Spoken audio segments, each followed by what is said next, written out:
Second వాళ్ళు ఇంకొక point చెప్పింది ఏంటంటే మాకు మీ పర్సంటేజెస్ వీటితో సంబంధం లేదు. ఓకే, ఇప్పుడు most of the startups and mid size companies అలాగే ట్రీట్ చేస్తున్నాయి.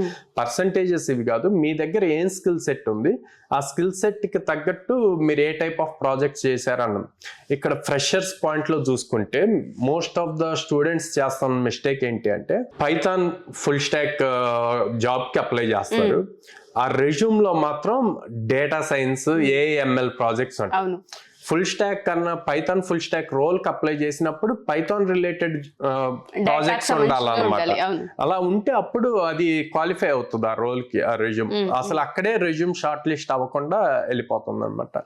సో అందుకే ఇప్పుడు ఎవరైతే 2026 లో జాబ్స్ రిలేటెడ్ ట్రై చేస్తున్నారో వాళ్ళు చాలా కేర్ఫుల్ గా, మీకు 80% ఉండొచ్చు, 90%, బట్ కంపెనీ డజంట్ మ్యాటర్, అవి చూడదు. మీకు ఎంత స్కిల్ ఉందన్నది చూస్తుంది. ఆ స్కిల్ మీరు ఎంత నీట్ గా అనలైజ్ చేయగలరు అన్నది ఇంపార్టెంట్. Exactly, true sir.